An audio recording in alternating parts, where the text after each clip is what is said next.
Count money, man. Stack riches. Try and told him I'm a beast, bud. What's up, gang? Welcome back to another episode of the GRINDcast. Get ready. It's a new day. We're going to talk a little bit about one of my favorite authors, Napoleon Hill. One of the books he wrote that's popular, you may have heard of, Think and Grow Rich. So some of the foundational principles that he shared time and time again, I'm going to go over some of those things and see how we can apply them. So success begins with having a clear, specific goal or purpose in life. And so let's stop there for a minute. If you don't have this, I want you to create a clear, specific, think about specific, measurable, timely, be as specific as possible goal in what you're trying to accomplish right now in life. Knowing what you want is like the starting point of all the achievements, and it kind of keeps you going and pushing. So often when people lose their motivation, they lose their why, which is losing their want, which is what we're talking about. That's kind of like your North Star. Like, what are we trying to accomplish here? Because in order to go to the level that you want to go to, you got to be on fire. You got to have that desire. You know, I have on the inside of my arm, I had my mom write it in cursive because she kept saying it to me over and over again. She said, never let your fire stop burning. Don't ever let anyone stop your fire from burning. And so you got to make sure that you don't let anyone stop your fire from burning. Keep your fire burning. And so to light that fire and bring that desire is always connected to the vision, and the why is at the foundation of that. Okay, if you want to have success, you got to be on fire. You got to be on a mission. And I think that's you. You can't depend on leaders and other people to help you all the time. You got to create this why for yourself. And you could do it in so many different ways with so many different things. From your workout to what you do out of work to what you do in work to you could create so many whys that set you on fire if you tap into that. And then from there, it allows you to have this natural gas, this natural fuel, this natural energy. I mean, it's hard to accomplish greatness lackadaisical, and so your desire has to be intense. That desire has to be unwavering. What does it mean, unwavering? Unwavering means that no matter what happens, you never let somebody stop your fire from burning. So Napoleon Hill said it has to be unwavering and deeply personal. You got to make it personal. How could you make it deeply personal? This is what I want you to, only you could dig in and find the ways that you can make it deeply personal. These people are saying this about me. That's out of my control. Frank Sinatra, best form of revenge, massive success. All right. I got a reason now. I could go let that burn. These ones don't believe in me. They didn't say it, but I could just feel it in their vibe. They don't believe. All right, boom. You add that to your fuel. These people do believe in me. All right, add that. I don't want to let them down. Add that to your fuel. I had a setback. Let me inspire all these other people that are watching me with this setback so we can inspire and change all these other people. All right, boom, I got more fuel. Man, I believe God is using me in this very circumstance, in this very moment, to be a testimony of his love, grace, and mercy and strength and all the things that you could do when you submit to him. So you have to be the one to be on the cross. You got to be the one to be, okay, boom, now I got that fuel, that gas, that vision, that purpose, that meaning of why do I have to go through this pain, and make it personal. Napoleon Hill talks a lot about visualizing. So you got to visualize yourself hitting these goals and what it's going to feel like. You got to have that belief. That's our word of the week this past week, was belief and faith. You got to believe that you're going to hit your goals, because the mindset that you have, the visualization, the feelings that you have, all those things become a self-fulfilling prophecy for you. Faith is a catalyst for turning thoughts into reality. Is that belief, that faith that you have that these actions are going to end up with this result. This was my thought. Now I got to do the actions. In the action spot is where you need that faith before it becomes a reality. Positive self-talk. These are all things that you'll find in Napoleon Hill as he talks about some of these things, that positive self-talk will influence your subconscious mind and align your thoughts with your actions. Positive self-thoughts and talk.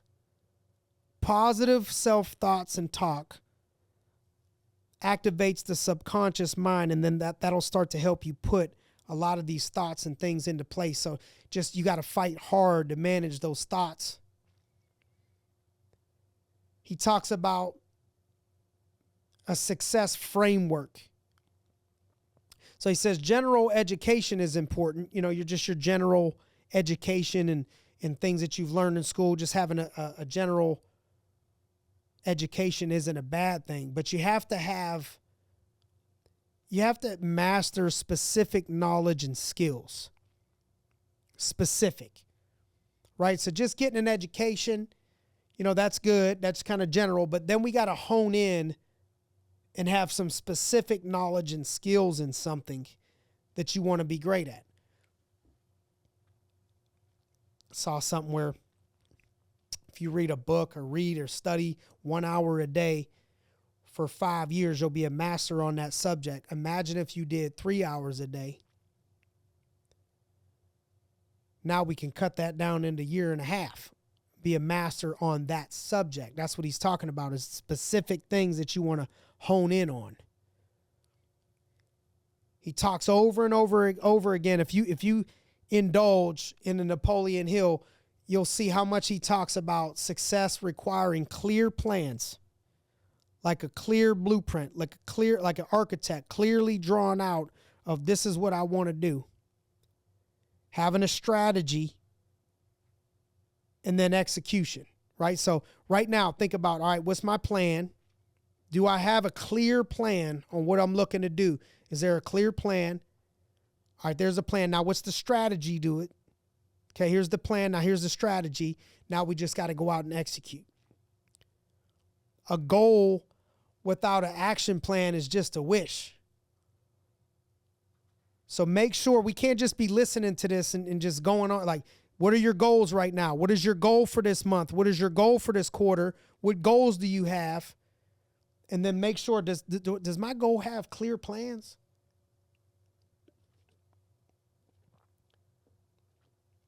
Then when you're on that plan, the execution phase of it, consistency and perseverance are going to be critical. You got to be consistent. Can't do it 1 week, not do it the next week. Can't do it 1 month, not do it the next month. You got to do it day in, day out, week in, week out. We got to be consistent.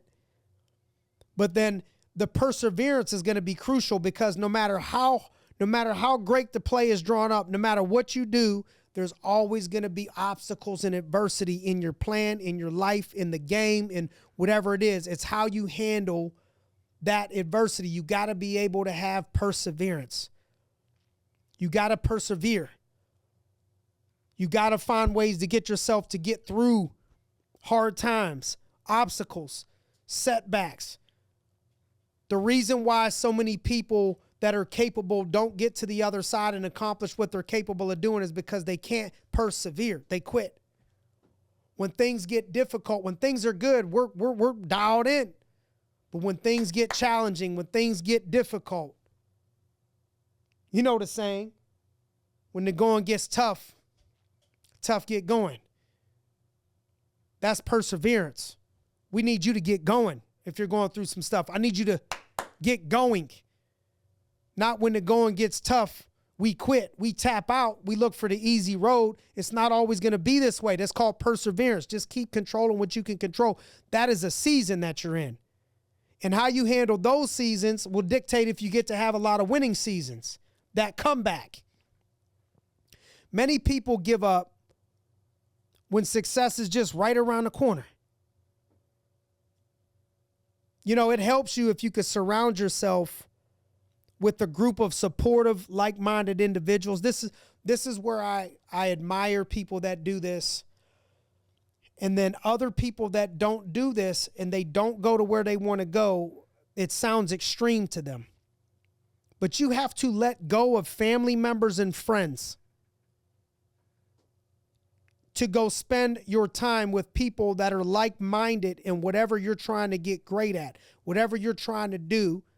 You need to get yourself around people that are like-minded in the chase of whatever that pursuit is. And so you have that support system. That support system, you can't always rely on your friends, your old friends. You can't rely on your family. Man, if you got supportive people in your family on this big mission that you're taking, you're blessed. Great. Good for you. Straight up, man, you're so blessed. Appreciate that. If you got friends supporting you on a big mission, great.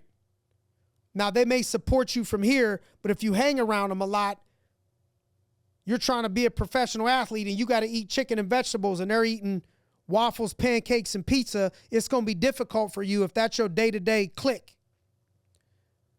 So you got to surround yourself with people that are supporting you and people that are like-minded. How you doing there? Check right now, just quick inventory, where you're spending your time, who you're spending your time with. Are you spending your time with people that challenge you to become better, that are like-minded, that make you become better because you're around them, or you're around other people that are pulling you down? Your circle, and this is a breakdown of Napoleon Hill's thoughts. Your circle creates synergy that helps you achieve those goals. It's about your mindset and your attitude. I mean, it just blows my mind. You know those people that when the phone rings to talk to them, you already like, oh, shit. What's she want now? What's he want now? You can't have a positive life with a negative attitude. Your mindset and your attitude is going to dictate everything else. This is why I'm always preaching and teaching people in the beginning of the morning. You have to go ahead and pour into yourself mentally, consistently, positive things, because out of your mind and your heart, everything else flows. And if you don't take care of that, then your mindset and your attitude ain't going to be great. And if you know, your attitude determines your latitude, you know that. And then along that path, man, when you're going on the success journey, you got fear. Fear is just always going to be there. That fear is the greatest obstacle to success. The fear that you have. Learning how to overcome those fears. And, Napoleon Hill says there's 6 basic fears. You got poverty, fear of poverty, fear of criticism, others criticizing you, fear of ill health, fear of loss of love, fear of old age, fear of death. We must overcome these fears with a positive mental attitude. A constructive, healthy mindset attracts opportunities to you, whereas a negative mindset repels them. You got to hear me on this. I had a friend of mine that was recently talking about, how he was explaining to his friend, why he thinks maybe these things didn't go his way, and said, hey, if you just start acting better, acting positive, thinking positive, and you're in the right zone, more opportunities will come your way. You can't expect these opportunities to come your way when you're having a negative mindset. You're going to repel opportunities for you. Napoleon Hill talks a lot about, how to achieve wealth. He got the book Think and Grow Rich, right? Wealth, personal growth. Those are his zones. And he talks about indecisiveness is one of the key causes of failure. Indecisive. I can't make a decision. This is why when I open up telling people on what I think it would take for them to be successful in the business, or in businesses, you got to go all in. Some people say, man, I want to come in. I want to try it out. You ain't going to try it out. It's going to try you out. Things that are worth it, hard things you don't really try out. If your mindset ain't freaking locked in, you ain't gonna make it. You got to be all in. Indecisiveness is you failing for sure. Man that chases two rabbits at the same time catches none. Successful people make the decisions that they need to make and not make it last months, like make decisions decisively and then they stick to it. You know, on that journey, you got to have a different relationship with failure.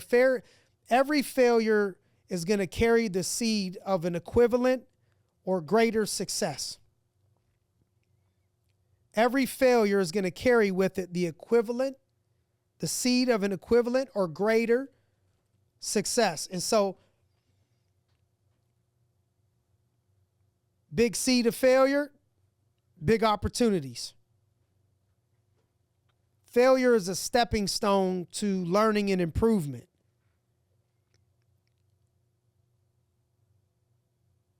You know, if you want to be great, you want to be successful, you got to take initiative. It ain't going to come to you on accident. You got to go out there and go get it. Success requires you being proactive and proactive action, meaning you got to go out there and take action steps towards what it is that you want to do. When you wait for the right time,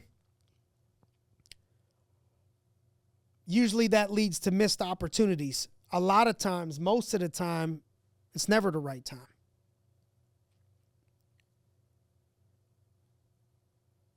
You know, Napoleon Hill talks a lot about the subconscious mind that we mentioned. We got to program ourselves with positive thoughts and clear intentions. You got that law of attraction, right? That you've heard of. Like attracts alike. Like attracts alike. So you got to become it and you'll attract it. You got to control that mindset. That wavelength is powerful and strong. It'll attract things to you. True success, and to me, true success and happiness comes from offering value to other people and serving others, not just from pursuing personal gain. You're going to feel empty if on your mission it's all personal gain all the time is at the forefront of your mind. The happiness and joy will come when you're adding true value in serving other people. When you're down a little bit, if you're down a little bit, see, who can I serve? Who can I help? You help yourself by helping other people. See how you feel. Go ahead and help a bunch of other people. Man, I'm hurting, I'm upset, I'm stressed. Okay, go see if you can help other people. That is true success, and it'll bring you a little bit more joy and build the momentum that you need in your life. And so let's go out there, let's think and grow rich. You ain't got to be rich financially. I was talking to a friend of mine today in the sauna, and we got in deep conversation. He's like, man, you know, some of the things you talk to me about make me feel not as bad for being broke. And I'm like, man, look, man, I learned so much in this last couple years. I've learned one of the things in this transition of, you know, I moved out of my old house that we had into a new house. And so we spent a period of, 3-4 months in a small condo, 3 bedrooms. These ain't big bedrooms either. You know what I mean? 3 bedrooms, 2 bathrooms. We put all one room, we made a closet. And then another room, I had a little single bed there with hangers, and then the closet for like my work stuff, suits and stuff. And then we made the whole other room, the biggest room, we put beds together, and like the whole family would sleep all together at one time. And I was happy. I was not depressed because we were in a little smaller place, 3 kids, dog, wife, 2 adults, 3 kids, 3 bedrooms, small bedrooms. I still was able to go outside and play catch with my son. There was plenty of room to do that. We had 2 cars out had to be parked in a normal parking lot, no garage. So we had to go walk. Sometimes I had to go take a hike, walk, to get my stuff. And so you go from this scenario where you got this, nice house, nice neighborhood, pool, all this other house you're going to go into. But then I told him, I said, I'm no happier now in this new house. Everybody asked me, hey, how's your new house? I mean, it's good. It's a house. I'm cool. I love it. It's beautiful, but the house don't have me. We got the house. I was just as happy as I was in the condo. And so what you learn, I sold a nice car I had. I had a nice Rolls Royce, sold the Rolls Royce. My everyday car right now is a black Yukon. Love that Yukon. My wife drives the Range Rover. I mean, we got that's nice enough cars, right? So I'm no happier now or sad because I ain't driving the Rolls. I can get a Rolls if I want a Rolls. I'm good. It doesn't affect me. So it's not about, like, if the goal is joy and happiness, it's not about the stuff. The stuff ain't never going to make you completely happy. It's cool to have. Definitely more fun to have a couple dollars than to be broke. But true success comes from adding value and serving other people. And then you never, we were talking about if you're together with a group of people, you never know what somebody else is going through. You hear people, there's this term that says, hey man, if you're with a group of people and we all truly threw our problems on the wall and you could see everybody else's real problems they're going through right now, most of the time you would just keep your own. Because people out there are going through so much shit that you have no idea of what it would be like to walk in their shoes, or what are the things that they're going through. If you could train your mind to think that way, it's a little bit easier to overcome obstacles or temporary setbacks. Understand that everybody's going through stuff and it could always be worse. If you're listening to me now and you got your health, you got your basic needs met, you got your health, man, go out there and be positive, have that attitude of gratitude and control the things that you can control and find joy right where you're at. And work as hard as you can towards your goal in the pursuit of that while you're serving other people, and watch how much fun that you have. All right, so control your thoughts. You'll control your actions. Those actions will lead you to where you want to be. One of those actions that led you here, we appreciate. Thank you guys, as always, for the time that you spend with us. If you could do me one favor, if you think that this can help anybody that you know, just take 10 seconds out, hit the forward share, make sure that they're joining, subscribing, liking, commenting, all that stuff, but just share it so we can increase the amount of people that we serve. And we're grateful that you would spend this time with us today. As always, thanks for joining us on another episode of the GRINDcast. Get ready, it's a new day.